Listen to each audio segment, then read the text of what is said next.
All right, hello everybody. This is the cloud computing slide deck for CS339 or Data 539. So we're going to start this out by just kind of getting a general overview of what cloud computing is, how we're going to define it in this class, and then take a look at some examples as well. So your learning objectives here, you should be able to differentiate between a public, private, and hybrid cloud, enumerate what the advantages and disadvantages are of each, and be able to compare and contrast three types of cloud services, IaaS, PaaS, and SaaS, and be able to describe the advantages and disadvantages of these services as well. So this is the definition that we're going to use for cloud computing for this class. Cloud computing is the on-demand availability of computer system resources, especially data storage or cloud storage, and computing power without direct active management by the user. And that definition comes from Wikipedia. So in general, this is our usage of remote or possibly even local hardware and software. And this could either be pay or this could be free. So it doesn't have to necessarily be all remote. When you think cloud computing, a lot of people will think of the Amazons of the world, the Azures of the world, the Googles of the world. And if you're running something on their servers, you're doing cloud computing. That is true, but you can also do cloud computing using your own local resources. And it's really the on-demand availability of computer system resources, especially the data and the computing power, that we're a little bit concerned about. And say hi to my lovely cat. So why is this of interest for us? An organization can save money by using cloud computing resources. A organization could be more efficient. An organization could adapt more quickly to either grow or shrink the resources that you're using, and you could offload some tedious responsibilities as well. So these responsibilities, a lot of times, why cloud? Well, let's take some of the load that's on our current systems engineers, our systems administrators, and move that down. And instead of doing that, we will pay to have somebody do that for us. So if I am talking about using cloud computing resources, this is, remember, on-demand availability, storage of compute power of services, etc. What do I not have to think about? Well, if you are familiar with traditional data center design, you don't have to have a data center on site if you're doing all remote sort of solutions. And along that comes power, comes cooling, comes possibly physical security, locks, cages, etc. And you don't need the physical space. You don't have to have the actual room to do this. Your job of upgrading and maintaining hardware potentially goes away. I can just say, I need a disk over in Azure or Google or something like that. And I don't have to worry about, is that on a physical hard drive? Did that hard drive go bad? Do I have to get more hard drive space? That's all done by the cloud provider.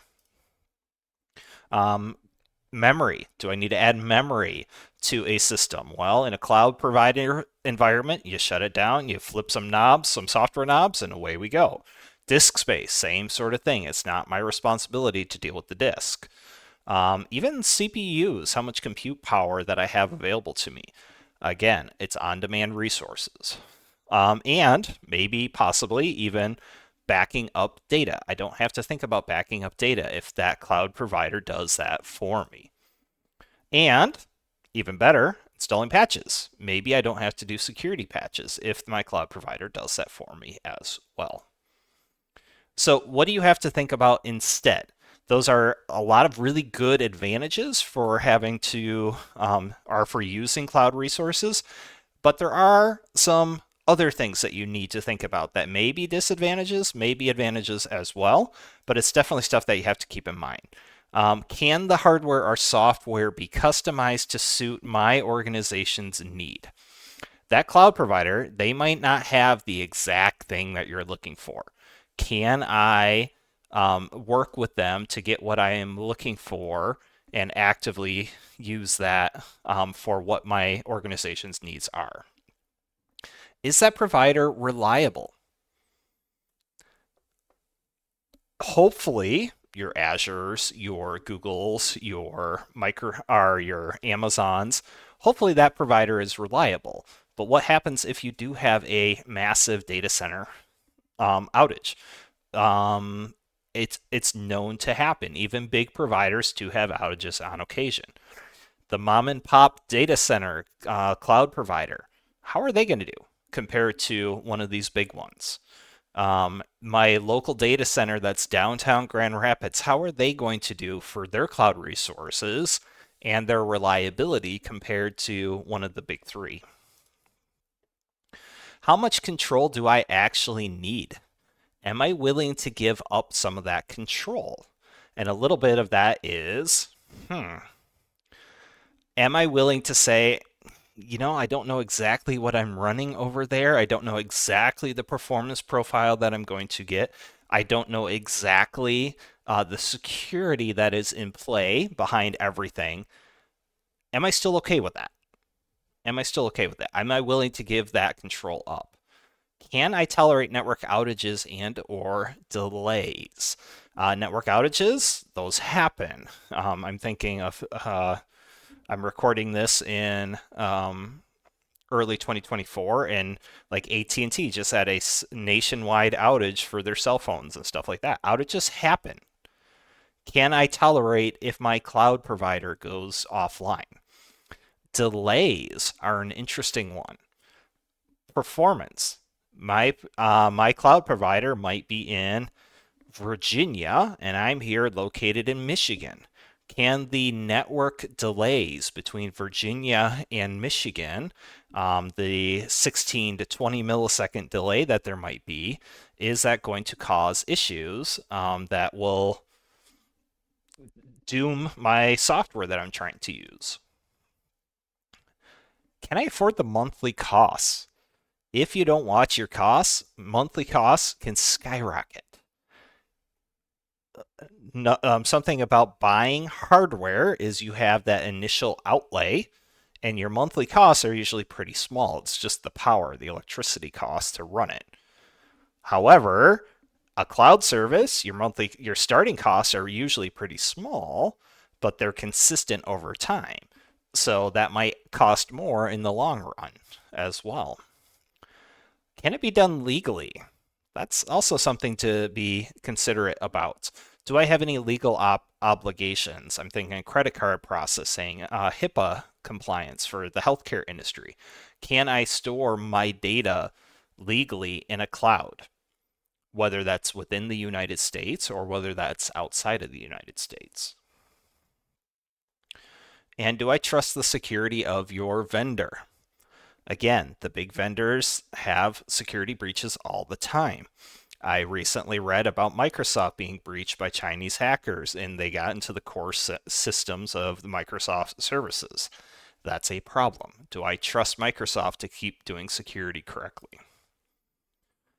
So, those are things to consider when you're debating whether to go to the cloud or not. And by that, I'm mostly meaning public clouds, the remote public clouds that anybody could sign up for and start utilizing at any point in time. And so there's actually three different types of clouds that we are worried about here in this class. And we'll be talking about public, private, and hybrid clouds.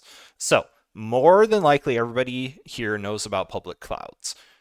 It's the Azures, it's the Amazons, it's the Googles. You have some sort of public cloud that you can punch in your credit card and immediately get access to compute resources. The hardware and the software of those computers are accessed over the internet, and more than likely, you don't even know where they are. You don't own the hardware or the software, but it is very elastic. You can scale this up and down very quickly. You could run a VM for just as long as it takes to process something, and then delete it, and it goes away and it's gone. So, in a public cloud scenario, the way that these companies make it work is that your hardware, your software, is usually running on computers that are shared with some or many other parties. Um, I could be running on the same physical computer as my nearest competitor. Or a completely different industry, or mom and pop's ice cream website or whatever. It doesn't matter, but you're going to be running all kinds of things on the same machines. And these cloud providers do this because the higher their utilization, the more that they can bill for that same amount of hardware that's being used. You might have some legal or security concerns that you have to deal with on this one. Do you have legal things that say that you have to run on an isolated computer that cannot be shared with anybody else? It's not as common anymore, but I'm thinking PCI compliance, the credit card industry stuff. You have to be on a dedicated PCI compliant cluster, and you might even have to be on a dedicated machine that's not shared with anybody else.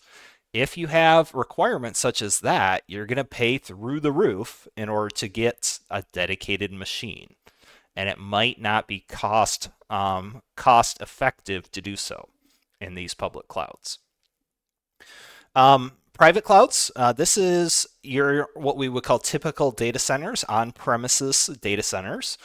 You buy your servers, you buy your storage, you set it all up. As you need things, you consume the resources that are there available to you. A lot of times you set up hypervisors that have storage ready to go. You could be running systems for containers that have storage and processing ready to go. And as you need it, you just deploy a new virtual machine, you deploy a container, and away you go. Some advantages to this: it can be more secure. It's as secure as you make it. If you're lax with your security, then maybe it's not more secure. But if you do security well, you can control who can physically access it, but then also what kind of internet connectivity can access this as well. When you're on-prem, you are going to have the lowest network latencies of everything. If you're consuming the resource that's on your individual on-premises environment, you're talking sub 1 millisecond delays when you're talking to these services. For computer science, I personally use the Azure cloud service myself, hosted in Chicago. And I have a minimum of 8 milliseconds round trip time between Chicago and Kelvin.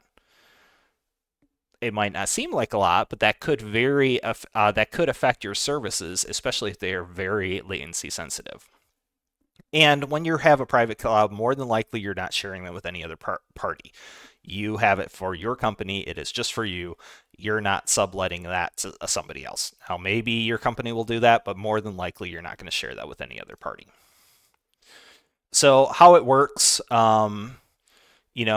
usually you buy hardware, you buy storage, and you put some sort of virtualization software on your machines. You set up some platform that you can use for this as well. You have a management interface that manages it all, and then you get into software-defined storage, software-defined networking, virtual machines, etc. That is not the focus of this course. We're not going to be doing private clouds. We're not going to be doing the hardware, the networking that goes behind that. That's CS338. That's what we do in the other systems administration course. So go to that class if you're interested in that. However, I would say most companies today have a mixture of on-premises and off-premises hardware and software. The advantage of this is that you can put some of the services that require super low latency or high security on site, but then also be able to burst out and be much more elastic by utilizing the public clouds for things as well. It is very easy to run a very small application or a web server or something that doesn't change a lot or something that doesn't require tons of that isn't too latency sensitive in the cloud. It works really well. And I would say most companies today do this sort of model, including myself for the computer science department here. So we've talked about the three the types of clouds, whether they're public, private, or hybrid. And now we have to also talk about three types of cloud services. When I say I am going to sign up for a cloud service, what do I really mean? And these can be kind of categorized into three different kind of slots, I would say, where you pretty much have it goes from the most hands on and the most configurable to the least hands on and the I'm just consuming this as it is provided to me. So these three things are called infrastructure as a service, or IaaS, platform as a service, or PaaS, and software as a service, or SaaS. And you'll find that as we go from top to bottom here, IaaS, we're going to have the most control over. We're going to be doing the most stuff, and going platform is less, and software is even less. So I have a graphic to show you this a little bit here. Let's say we are on premises here, and we are setting up our own our own virtualization platform. We've bought servers, we've bought storage arrays, we've bought everything. And we have set it all up. We've got the virtualization package installed. We are doing everything from storage, networking, servers, virtualization. We are installing operating systems. We are installing any middleware that we have to do in order to make these things work together, to have authentication to each other. Something like Active Directory infrastructure. We are setting up the runtimes. And so what are all the runtime dependencies that I have here? Copying my data. This is the company's data and the applications. I've installed that all, and away I go. And I am managing all of that. As soon as I move to infrastructure as a service, especially in a public cloud, there is several layers of this that I don't have to worry about anymore. I no longer have to worry about setting up the networking, the storage, the servers, or the virtualization. I would be able to say, hey, I need a virtual machine. I need something that will run a container. And all I have to do is set up that operating system, the middleware, runtime data, and applications. This is all that I have left to set up when I'm done with that. As we move further to the right, platform as a service. We are letting the cloud provider manage even more of that. All I have to worry about is my data and my applications that might be installed. And we'll get more into what platform as a service is. And software as a service is even further. Everything is dealt with for me. Even my data, somebody else is managing that data and uploading it and putting it in there and backing it up, everything. The application that I'm running, managed by that company. So let's start first at infrastructure as a service here.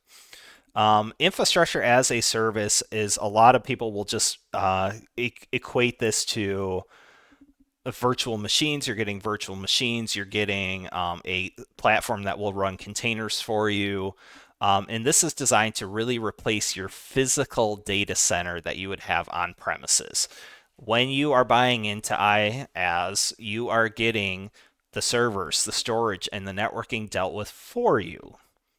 I personally would say that this is one of the fastest growing types of clouds in the market, although some people might argue with me to say SaaS is probably the fastest growing, but a lot of people that still want some control over their infrastructure are more likely to go to an IaaS service than they are to a SaaS service where they lose a lot of control. Your providers are not all going to be the same. Okay. If you are an IaaS provider, you get to say how you set up your let's go back. They get to say how we set up the virtualization platform, how they set up the servers, how they set up the storage, how they set up the networking. And they get to dictate to you what packages you get here. A lot of times you will find that if you are buying a virtual machine, you have to use their platform their virtualization platform, so you won't see how you interface with that is going to be different. But you also might only be able to get things like they only offer two CPUs at 2.8 gigahertz, and RAM is only offered in increments of 4 gigabytes of RAM. So if I said I want a 2 gigabyte server for RAM, it might not be an option. So you have to kind of watch out for that. They are not all the same. Some providers will have different things, and depending on how much control you want, you might choose a provider based off of what is there. So when you are picking a IaaS provider, um, don't just look at it for now, but also for the future. And I know that's behind my picture here. Also look at the future. Am I going to vendor lock into this particular vendor, or am I going to have IaaS devices in like 2 or 3 different clouds? And as you add more clouds, the complexity goes up, the billing goes up. It's kind of a pain. So a lot of times you'll find that a company will do a deep dive into a provider, and then once they have that provider, they will stick with it for a significant period of time. IaaS, again, is kind of like just having a remote virtual machine. You will often get full control of the machine in some aspect. You'll be able to choose what size hardware that you want, and then you will be able to run whatever operating system you so desire on that. It is more than likely that VM is going to be running on some physical machine shared by multiple VMs, probably by multiple tenants in a data center that that cloud provider is set up. And IaaS, while we like to say most of the time it is public, it can fall into these private and hybrid deployments as well. I could very well run my own virtualization stack, and I could be an IaaS provider for my own internal company. A lot of companies will have an IT group, and any other group that comes along that is looking for resources, they can provision them VMs on the fly, or even have them be able to self-provision their own VMs up to a certain budget that they can just use without even having to interface with IT.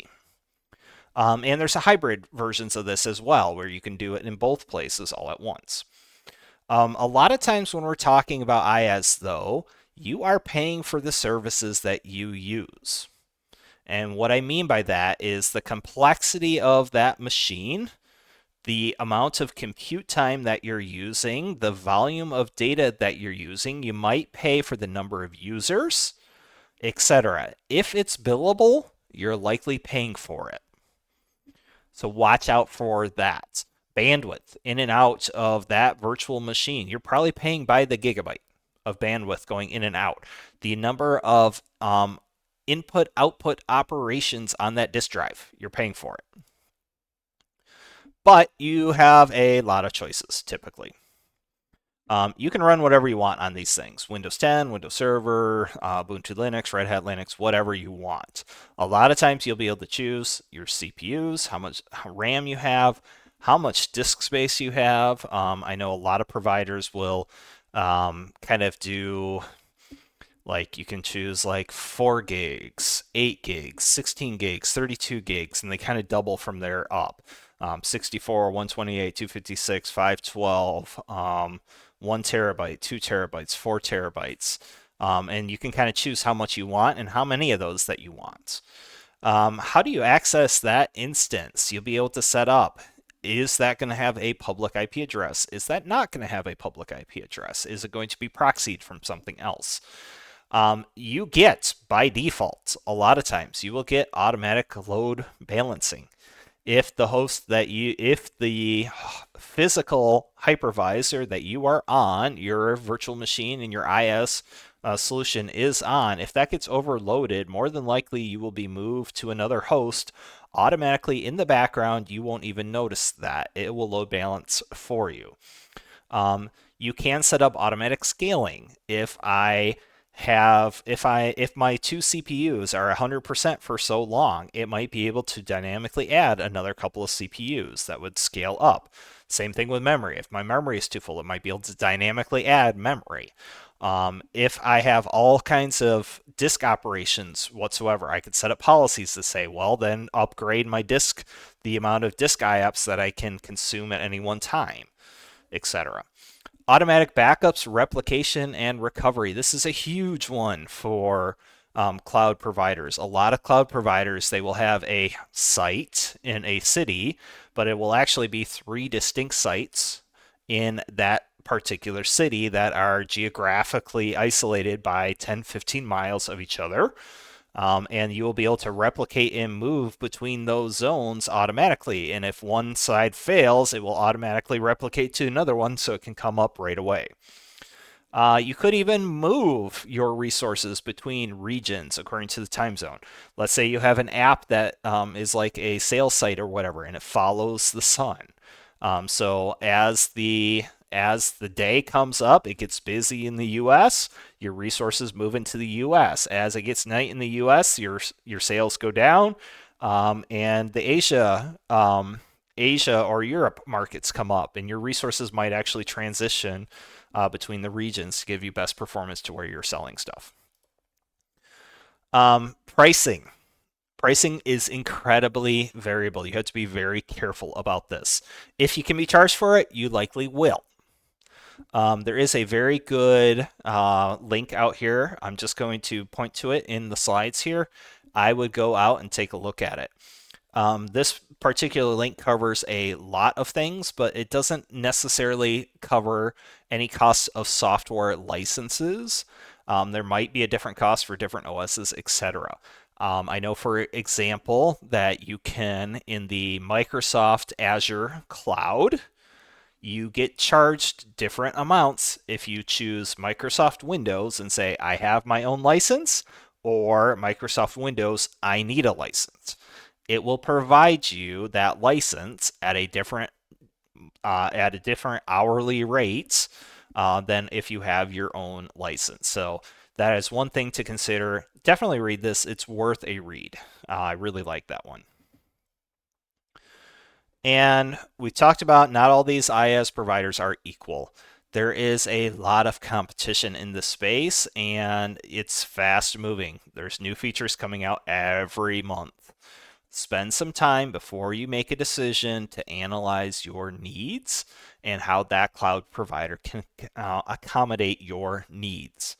One that I find that a lot of people don't consider, that I consider very essential for some of my applications, is the latency and the bandwidth to and from different regions where these things are hosted. For example, when I looked at Google, Amazon, and Azure, I said, hey, I need something that has super low latency. Do any of these providers have a presence in Grand Rapids? And the answer was no. So then I said, okay, where do these providers have presences? Azure had a presence in the Chicagoland area. Amazon, AWS, had a presence in Ohio. Google, I don't know where the nearest presence is for theirs.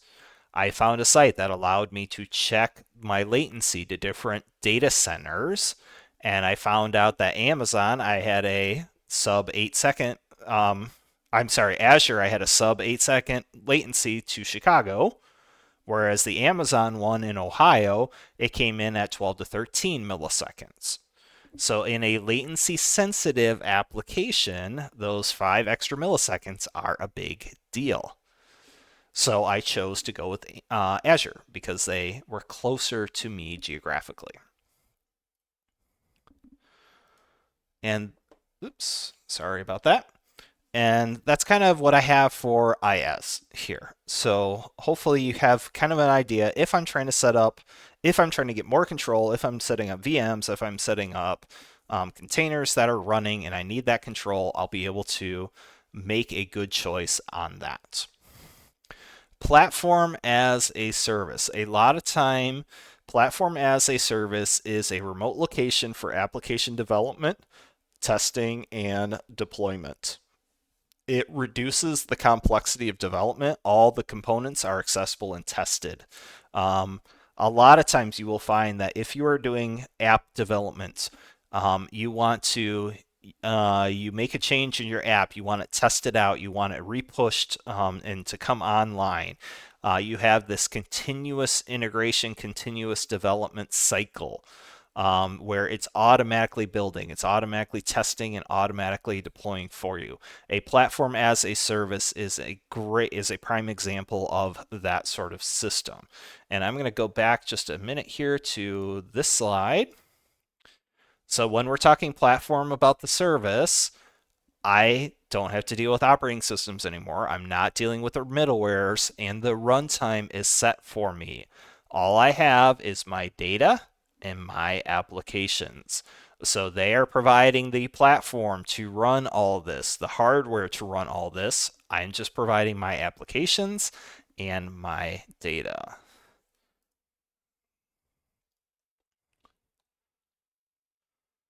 All right. So one of the nice things about this is, hey, if you're using a PaaS service and you're doing application development, you don't have to maintain that dev environment on your machine.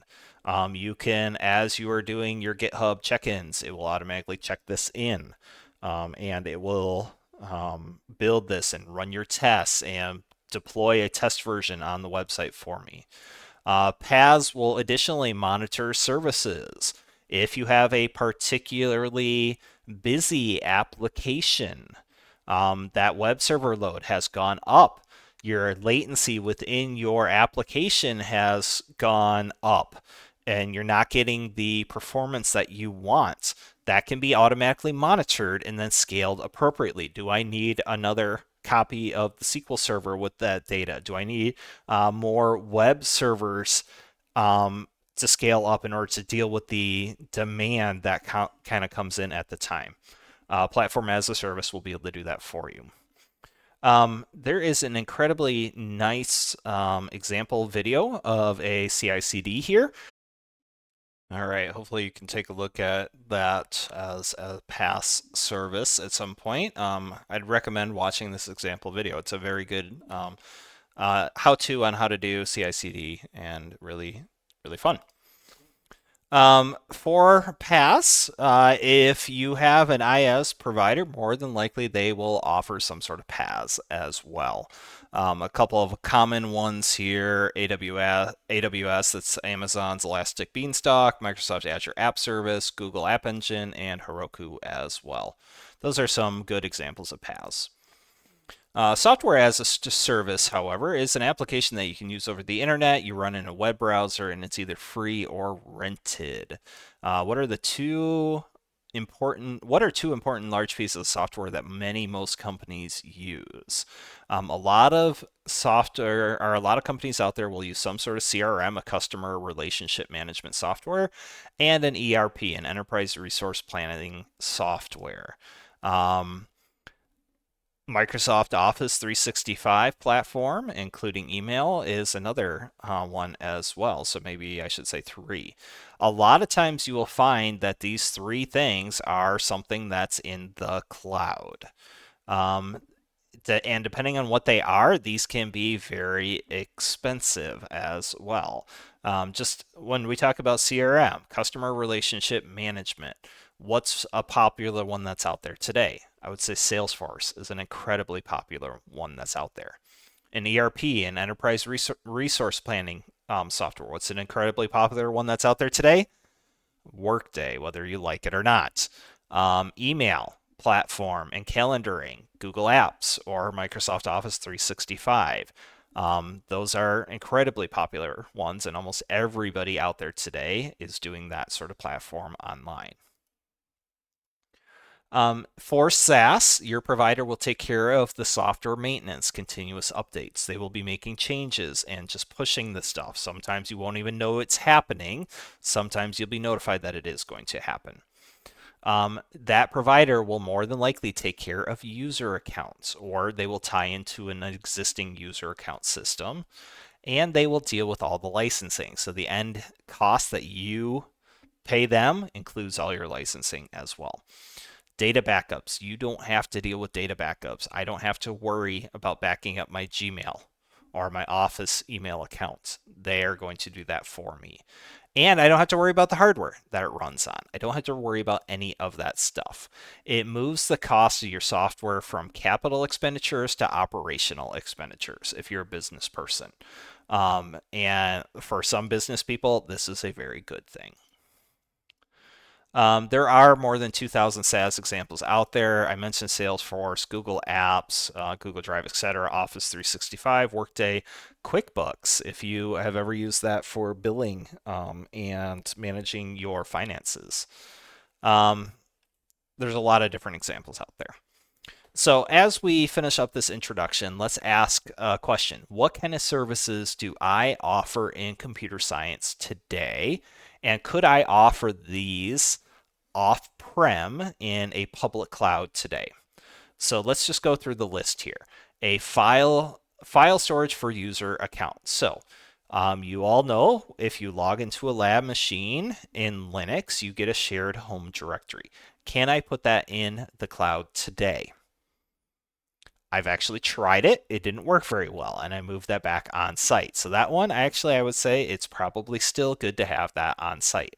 Your actual lab machines, the hardware, the GPUs that you're using, the software that's installed, could I give you a Linux lab machine in the cloud today? I could. It might not be cost effective compared to actually having a lab, a physical lab in place, but I could do that. What about Borg, the supercomputer that we have on campus here? Could I offer that in the cloud today? I could, and I likely will for the next iteration of this supercomputer because our usage of it is incredibly bursty. And because it's bursty, I don't have continuous usage of it all the time. An elastic bursty thing, billing by usage, might actually be a better idea than having it on site.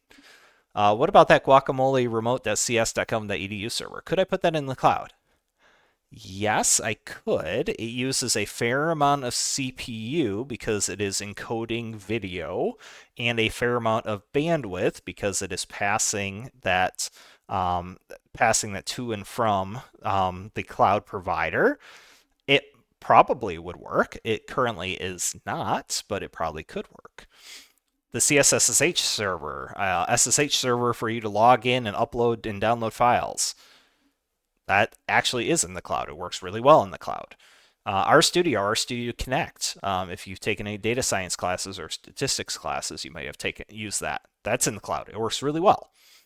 The student CS web page hosting, also in the cloud, works really well. It's very static. It's very low CPU. Works great. An MQTT broker, if you've taken the IoT class, that could be in the cloud too. It's just passing little messages, not a big deal. The cs.com.edu web server, also in the cloud right now. Very low compute, good high availability in the cloud. Licensing servers, if I have software that has to run licenses and they have to check out licenses, very good thing to put in the cloud, and I had several in the cloud. What about Active Directory servers, my authentication servers for logging stuff in? Could be in the cloud. Right now they're on-prem, but maybe I could move those to the cloud and I wouldn't have any issues. So the question here, should computer science at Calvin have hardware on premises? Could we offer similar services using the cloud?